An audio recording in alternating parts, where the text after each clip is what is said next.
All right, we got a great interview for you guys today. It's with Ryan Clayton from Americans Take Action. He's the guy who did this.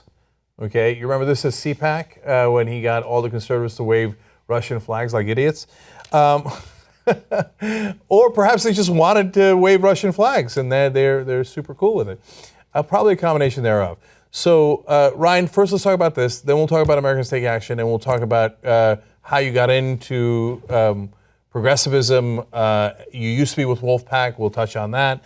So, but first, how did you come up with the idea to do the Russian flags and hand them out at CPAC, the conservative gathering? For sure. Well, I think one of the most important issues going on right now is the impeachment of Trump, right? Mm-hmm. I mean, for me, free and fair elections and winning the fight of a constitutional amendment is top of my list. And then you get a fascist dictator that comes into office. Mm-hmm. And you're like, okay, well, we need to pivot a little bit and think about, the people that live in my neighborhood, the people, the community members, family members that could be disastrously affected by this person being in that office. I think it's incumbent upon everybody in this country to do whatever you can. I mean, if you read a history book, you know what this looks like, right?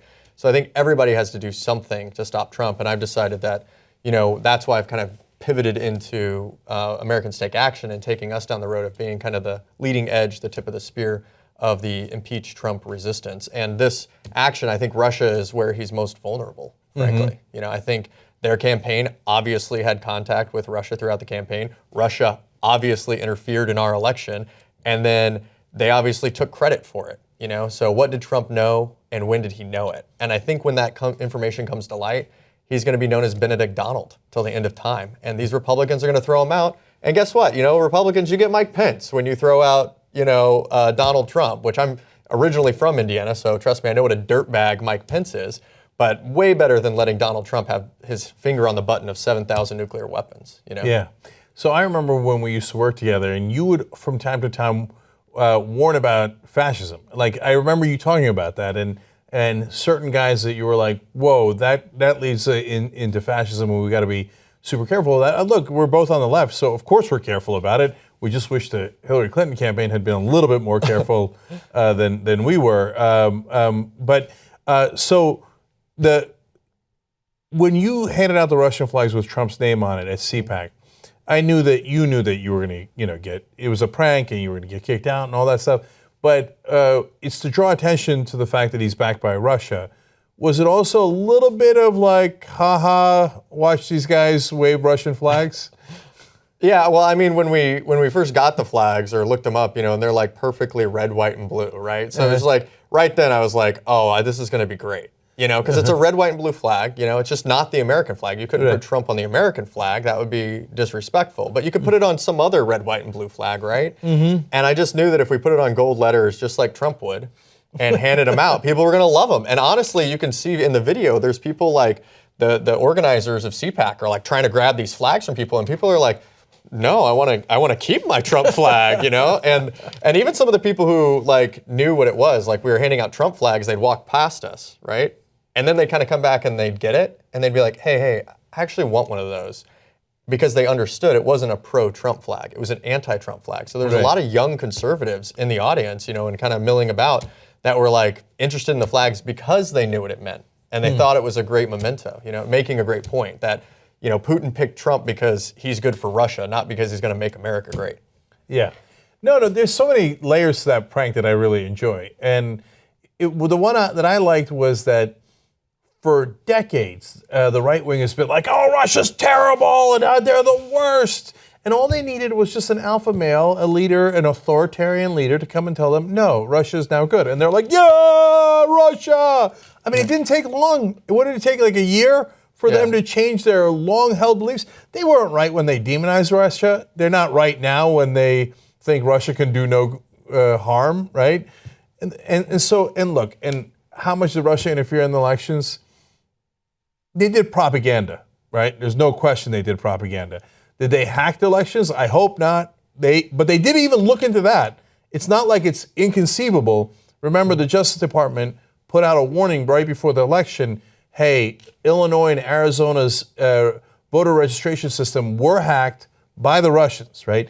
So now I don't know that they ever did a proper investigation of that, but now there's at this point, no evidence that they did that. Well, what we know is they have motive, right? So there's Right. like $500 billion of oil up in the Arctic. And as long as we keep the economic sanctions that we have on them for invading Crimea and Ukraine, then they can't get at that oil because they can't get a hold of ExxonMobil's deepwater drilling technology, you know, and now, you know, Rex Tillerson, who was the CEO of ExxonMobil, who made the deal for the Arctic oil with Russia, literally created a company with the Russian government in the Caribbean.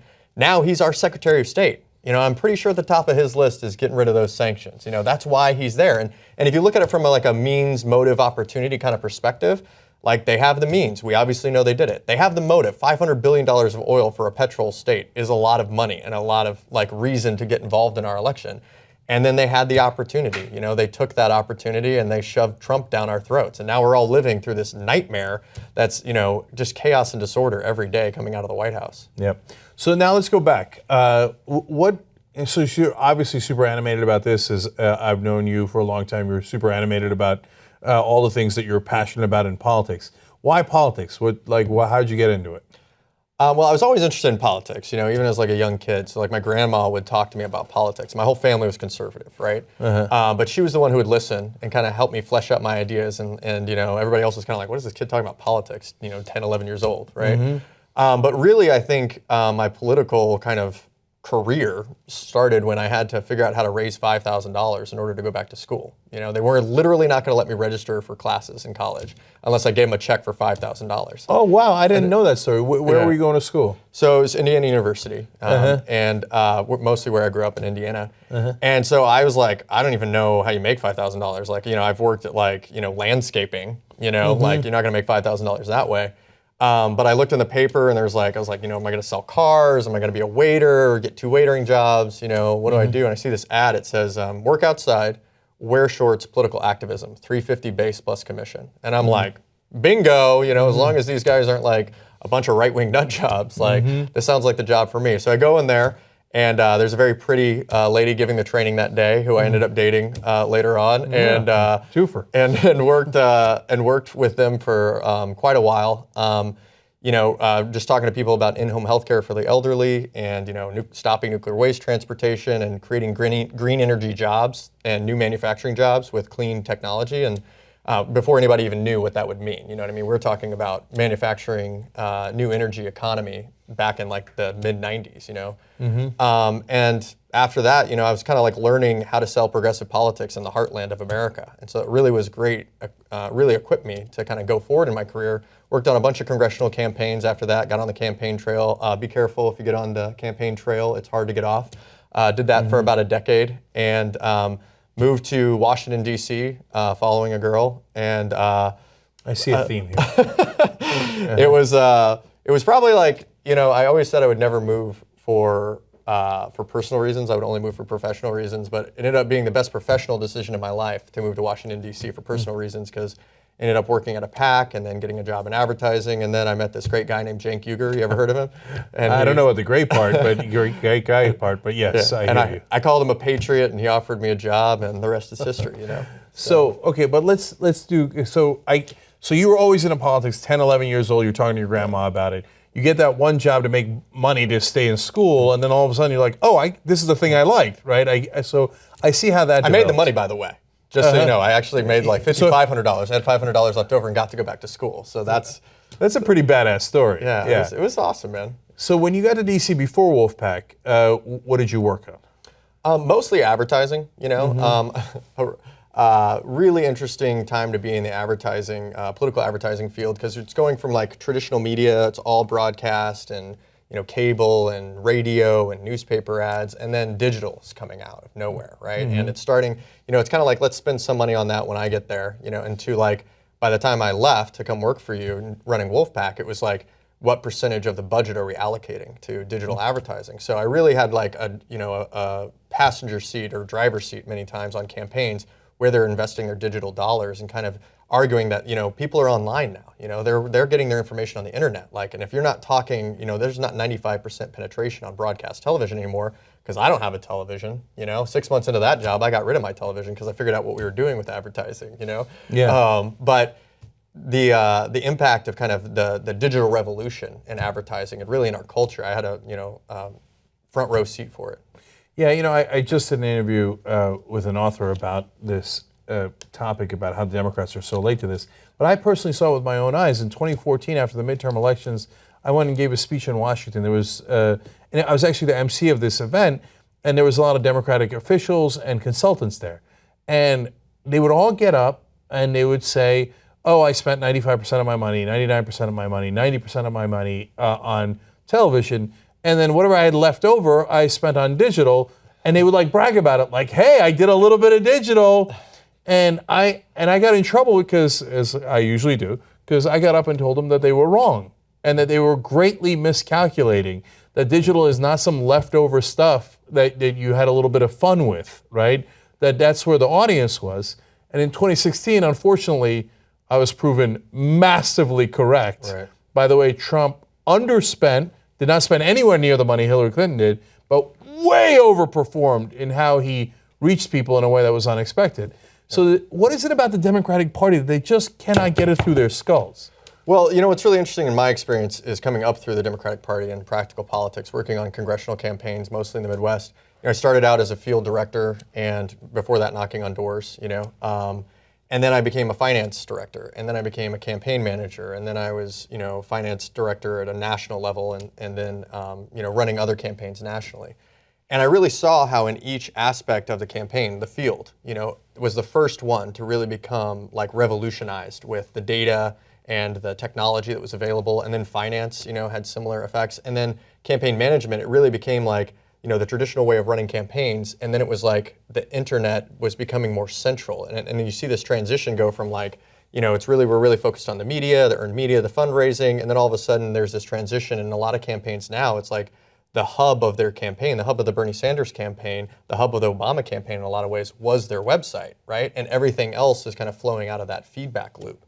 And I think that is where we're going, not just in terms of politics and campaigns, but in terms of economics, in terms of news media, in terms of our kind of like just social culture as a whole. The feedback loop of the internet is really just going to revolutionize everything. And I hope at some point it revolutionizes our government too. I would love to see a feedback loop with, government, like the BMV could really use like a Yelp. You know what I'm saying? Yeah. Well, I mean, if they were responsive to the people online, that would be an enormous improvement to being responsive to donors, which is, of course, the work that we did together at Wolfpack. So now you've left Wolfpack and talk to me about the new group, Americans Take Action. What is the primary goal for Americans Take Action? Well, we have three issues that we really focus on. One is free and fair elections. So there's a little bit of overlap with my work at Wolfpack. And if you guys ever need a hand in a state legislature, of course, Mike or Josh can give me a call and I'll be there. We also work on a purpose-driven economy, making sure that everybody's work is respected. Everybody works out there. And they need to be reciprocated the value that they contribute in their paycheck and make sure we're paying people what they're worth, And then the third thing we work on is making sure that there's a free and open internet, that there's no slow lanes that are created for content or slow lanes that are created for poor people who don't have as good of a Comcast plan, right?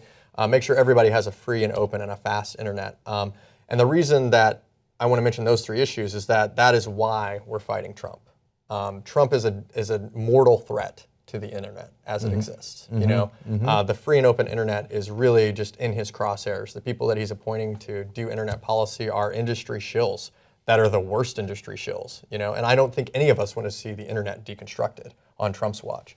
The economy, this is a billionaire, who's not even really good at being a billionaire. He just got a lot of money.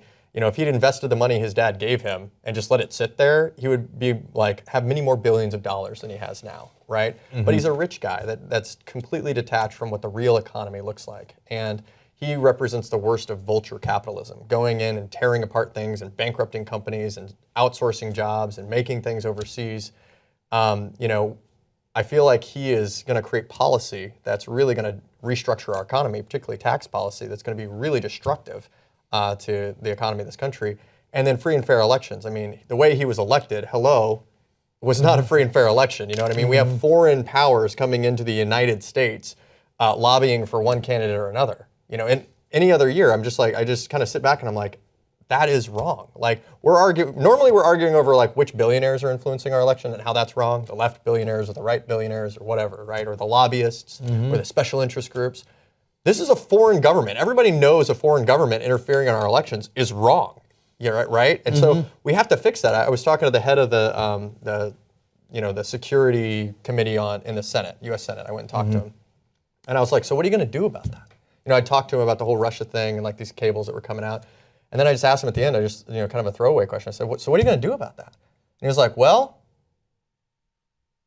and he just didn't have an answer. You know what I mean? Yeah. And I was just like, there are foreign governments interfering in our elections. So we need free and fair elections. We got to get money out of politics. We got to make it so anybody can run for office, so it's free to run, right? And there's no barriers to running. We got to get a constitutional amendment. We got to fix gerrymandering. There's a lot to fix in our elections. But I really think that the thing that's going to open the gate for that going forward is that we all know we don't want foreign governments interfering in our elections. So we got to set up some rules around elections again. Right. So now the question will be, what rules are those? So you've got the website, obviously, americanstakeaction.com. What action do you want them to? Right now, if somebody's watching, what do you want them to do? Do you want them to volunteer? Do you want them to donate? What do you want them to do there? For sure. Well, if you know the Wolfpack way, all the organizing is done in the States. It's the same with Americans Take Action. They're all open Google groups, but they're not restricted to the singular purpose of free and fair elections. Right now, we're all focused on the impeachment of Trump. So we're building, I'd say go to americanstakeaction.com, click on states, and sign up for the Google group in your state and start organizing. Because what we're going to need is a massive force of people that are willing to call in to those congressional districts and say, thank you for saying you're a Republican from a red district, but thank you for saying that you think that there should be a special investigator for Trump.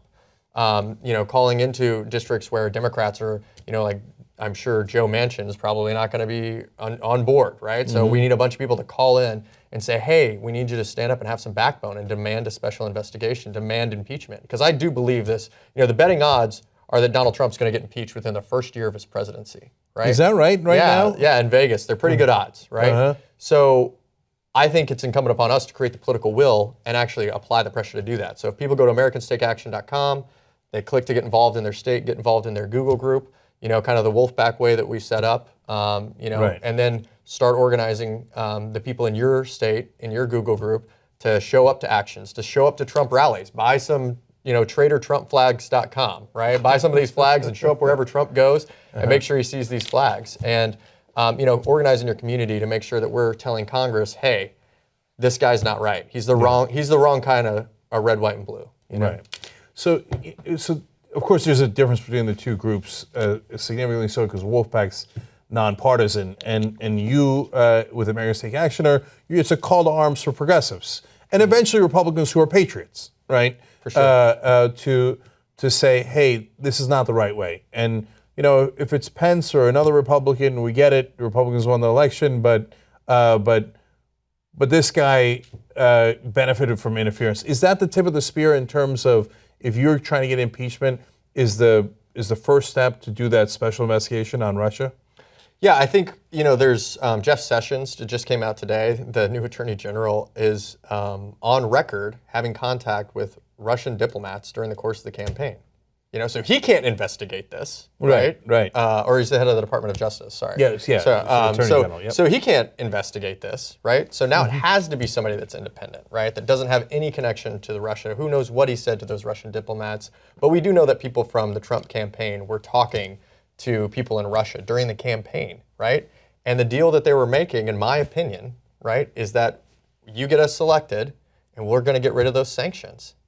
Carter Page, Paul Manafort, Michael Flynn, these are all people that were involved in having those conversations with the Russians. That's treason, And I think when we wrap that around his neck and pull it tight, I think that's when we get to boot Trump out of office. And I do think it's going to happen. You know why? Because not only do Democrats want it, the Koch brothers want it. Because they want President Pence, But what I want is a president that's hobbled by impeachment hearings and then is impeached. And then the guy that replaces him can never win a national election. Mike Pence will never win a national election. And I want to run midterm elections with Mike Pence after Trump was impeached, right? Trying to explain to the country how he's actually got a handle on this. And if we get one House of Congress in the midterms, then we can prevent all of the bad things that Mike Pence wants to do, Yeah, and so, by the way, the wrapping it around his neck is metaphorical, okay? So, last thing on that is that, look, I wear a decent number of hats, right? I do a lot of different things. But as a news person, as I look at it, guys, were they involved with the Russians? The answer is, of course. They didn't make all those calls for their health. They didn't call Norway 18 different times. I mean, the day that there are more sanctions announced, the guy who's going to be the national security advisor for Trump, Mike Flynn, has 5 calls with the Russian ambassador. It's almost like he's checking in for orders. Occam's razor, right? It's the simplest answer. This Rex Tillerson is the guy who made the $500 billion deal with Russia, and Trump, because he is so non-nuanced, goes, hey, you, that's a deal we made with Putin. So you're going to be the Secretary of State, and then you're going to just lift the sanctions, and then everybody's going to get $500 billion, or at least you are and I am, right? And Russia is, and nobody else is, right? It's so obvious. It's right there sitting in front of you, sitting as Secretary of State, let alone all those calls. So now you might, we don't know exactly what happened, exactly what was said in those calls, exactly what deal was made, and the contours of that deal. And I think that your point, Ryan, is, well, let's investigate and find out. And if it turns out, no, they just kind of felt like they liked to oil wrestle and that's what they were just talking about that, then okay, we'll find that out. Or if they talked about things where there was an actual deal being made and advantages traded back and forth, well, then you get into an issue of, is this our government or is it their government? Because if they're the ones who put this guy in place, I mean, I think it was Krugman who called him the Siberian candidate. Yeah, it's like, again, Putin didn't pick Trump and support him because it's good for America. It's not going to make America great. It's going to make Russian interest great. It's going to help Russia. There's a reason they're doing it. And from his perspective, it makes a lot of sense, right? But it's obvious to anyone who's been reading and paying attention. Carter Page met with him when he was at a conference in Moscow. Paul Manafort is like essentially his day job is accomplishing the foreign policy objectives of the Russian Federation, like supporting the guy they wanted in Ukraine. Like they talk to these people. He got paid millions of dollars for that. Yeah, they're working with them already. They work for the Russians, And we live in a global world, but I still think we want our sovereignty protected. I don't think we want our president looking out for Putin as his number one. I think we want him looking out for the American people's interests as his number one. And we can have disagreements on what the best thing to do for the American people is. But I don't want somebody that's Putin's puppet. And I don't want anybody that, if Hillary Clinton had done the same thing, that's what's most telling about the Daryl Issa comment, right? If Hillary Clinton had done the same thing, would there be an immediate independent investigation? Oh my God. Of course. Could you imagine if Hillary Clinton's people had called Russia 18 times on a day of sanctions, had called the Russian ambassador 5 times? If Hillary Clinton appointed I mean, you name it, it goes on and on. Of course, they would be screaming bloody murder. They're handing the country over back to the commies. Yeah. They would say in an anachronistic way. And Reagan didn't win the Cold War so that they could just hand over our country to the evil empire. And I'm pretty sure Eisenhower didn't go and beat down fascism around the world so that these guys could just become authoritarians here at home. And Lincoln didn't save the Union. So that these guys could dismantle it, deconstruct it, break it apart, and auction it off to some foreign nation. So we got to fix this problem. We're in dark days, man. Really dark days. When we talked about fascism before, it's here. I had to meet with people that live in my community and talk about what happens when people knock at the door. Mm-hmm. That conversation. Yeah. You know what I mean?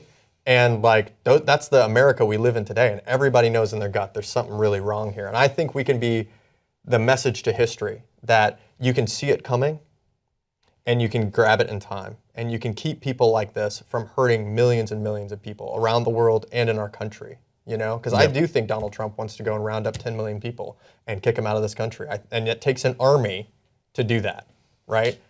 Knocking on doors indiscriminately, going and rounding up people. And we're already doing it. They're following school buses home. They're going to churches and grabbing people coming out of church and deporting them. They're putting people in cages before they deport them. I mean, it's disgusting, and it's just the tip of the spear. So I think we can be the lesson to history that we can send is you can see it coming, and you can stop it, and you can stop people like this if you take action, right? And that's why it's called Americans Take Action, because the question isn't whether or not you care and agree with us. Most people do. Everybody knows there's something wrong with this guy. The question is whether you take action. And it doesn't even require everybody to do something. You don't need 90% of Americans to do something, right? There's a great book called How Nonviolence Works, or something to that effect, by Erica Chenoweth. And it says that you only need 3.5% of the population taking action on a sustained basis and engaged to win a revolution, right? No revolution in the last 100 years that got 3.5% active and sustained participation of the population lost. Violent or nonviolent, but nonviolent revolutions are 2 to 3 times more likely to win, right? So that's why we're nonviolent strategically as well as like morally and philosophically. But you know, that's 9 million people, 9 million adults in America, right? How do we get 9 million people active and engaged to impeach Trump? Because I think we can do it.